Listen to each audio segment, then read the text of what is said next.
This is the Italian Real Estate Podcast, here to help you with the ins and outs and basics of Italian real estate, presented by ItalianRealEstateLawyers.com. Hello there, and welcome to another episode of the Italian Real Estate Podcast, presented by ItalianRealEstateLawyers.com. Of course, we are back at it again with Italian attorney Marco Permunian. How are you doing today? Good, how are you? I am doing great, thank you. And in this episode, we wanted to talk about a topic that we don't normally get so much into and give a little bit of an overview about studying in Italy, some of the places where to study, and also some of the things to keep in mind with how to actually get a visa to be able to study in Italy. We're not going to go into every little detail, every nook and cranny, but we wanted to give a bit of an idea of what you might want to look at and what exists in the country, because maybe something I've noticed here, Marco, and correct me if I'm wrong, but it seems as though that there are a lot of people just domestically in the country that seem to focus a lot on the north when they're starting to look at schools. Of course, there are schools in the south as well, but I feel as though maybe a lot of people go even from the south to the north to study. But if I'm wrong there, please let me know. But maybe, for example, let's start out talking about with the fields of study. So, for example, if somebody wants to study business or economics, where do you think the best place would be for that person in Italy? As you mentioned, a lot of people domestically, they choose to move from the south to the north to attend universities.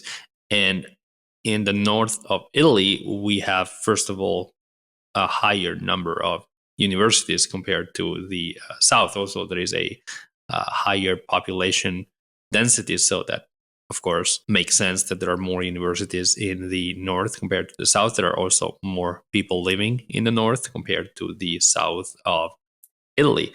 And people choose normally cities that are major Italian cities to attend university, and strictly speaking about business or economics. So what you just mentioned, I'd say that what people tend to choose is the city of Milan. There are, of course, plenty of choices, but if we want to talk about the most picked university where people choose to study economics or business, I'd say that is Milan. There's a very famous university in Milan where people go to study economics, which is the Bocconi University, which is famous all across Europe and probably worldwide.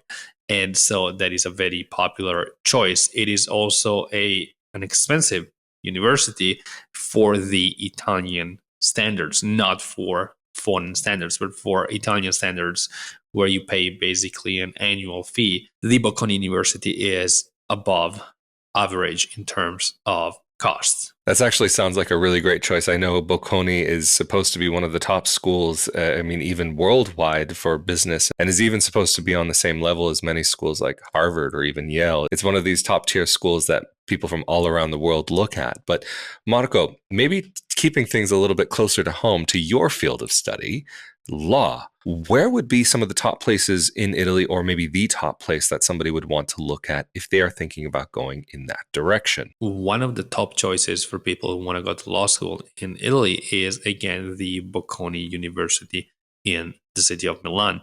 There are other universities, though, in this case, that I'd say are placed by foreigners and Italians at the same level as the Bocconi University, and these would be the University of Bologna, Padova, Trento, and the University of Rome.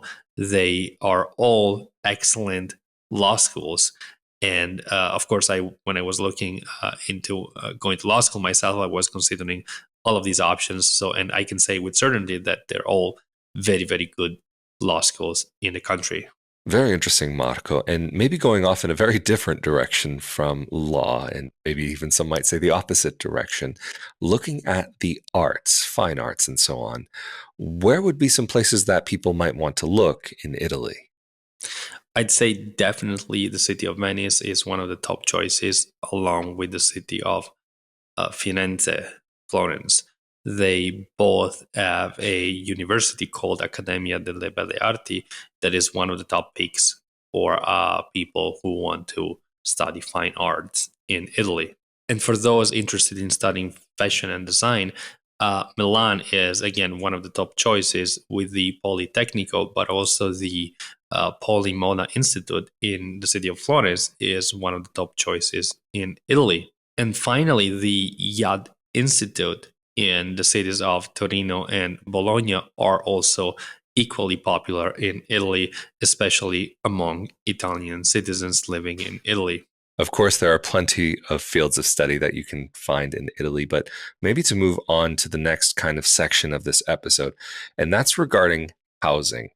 For example, is student housing something that's commonly found in Italy? Is it easy for a student to be able to find a place to live? It's less common in Italy than it is in other countries like the US, for example, for universities to offer housing to their students.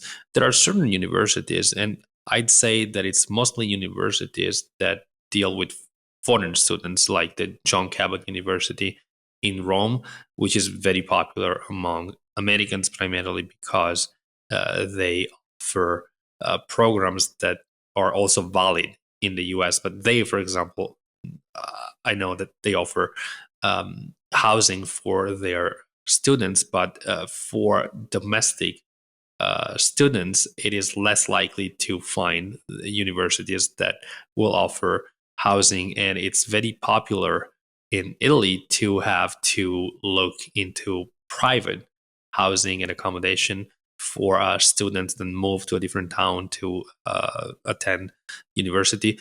For instance, you'll find that a lot of apartments in towns that are very popular among students, there are many landlords that focus specifically on renting their apartments to students. And rather than renting the whole unit, they will rent the single rooms. So you will see that a lot of landlords advertise rooms for rent rather than renting the entire unit.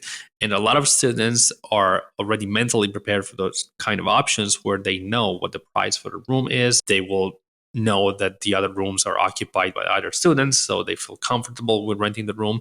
Of course, it's also popular to try to rent several rooms in a specific unit with friends, with people that you know already. But I wouldn't say that is the norm. A lot of students that move, for instance, from the south of Italy to the north of Italy, they go to the north by themselves and they look for rooms for rent in the city where they're relocating. And like I said, it's very common to find that landlords will rent their units by the room rather than renting the entire apartment. And normally, these units or bedrooms within the unit are within condominium complexes. We have talked about this in other episodes of the podcast, where especially in the historic center of a city, most of the apartments are located within big condominium complexes. Well, thank you again, Marco. And just going off in a different direction regarding the legal side of things, as a kind of an overview, what are the visa requirements for somebody who's coming from outside of Europe who wants to study in Italy? Like you just mentioned, if you are from the European Union, you don't need a visa to move to Italy to attend university. But if you are a non EU citizen, which is, of course, the case for people who want to attend university in Italy, in order to obtain the visa, you will have to submit all of the documentation, including the letter that certifies that you were accepted to the Italian consulate in the US, which will process your visa application. The visa allows you to relocate to Italy, but then within 8 days from your arrival in Italy, you will have to request a residency permit from the Italian Questura, which is what allows you to reside in the country. And the residency permit can be renewed for as many years as you need, but as long as you are enrolled in university. Well, that's very good to know. And I'm just curious also, is there any kind of financial requirement for a student to meet to show that they can support themselves while they'll be living in Italy? Yes, in order to be able to apply for the student visa, you need to show that you have at least 6,079 euros available. So that is the minimum required by the law in order for you to be able to obtain the Italian student visa. And Marco, just on that same line of thought regarding the financial side of things, What about working in Italy? What are the limits on being able to work in the country while you're on a student visa? I think people are going to find it interesting that on a student visa, you can work for 20 hours a week. So even if you're actively studying in Italy, you are allowed to work, but there is a limit. You cannot work for longer than 20 hours a week. That is what you can do with an Italian student visa. Very interesting. And I'm assuming that if you're going to be getting a visa for studying abroad in Italy, that you'll need some sort of proof that you are able to actually study at the level that you're planning to study at, that maybe you need to bring your diploma with you, or that it will have to be recognized somehow. How does somebody show that they have the proper diploma or degree to be able to study what they're wanting to study in Italy? There are certain rules that need to be followed in case you want to produce your foreign diploma in Italy, especially if it's required to enroll in an Italian university. So the rules have mostly to do with the recognition of your foreign diploma and making sure that your diploma is understood by the Italian authorities, that it is legalized properly and translated into Italian. So the first thing that you have to do is get it legalized by the foreign authorities. Normally, it's the Ministry of Foreign Affairs, generally speaking, but you have to look at what authority will have the power to legalize your diploma in your home country.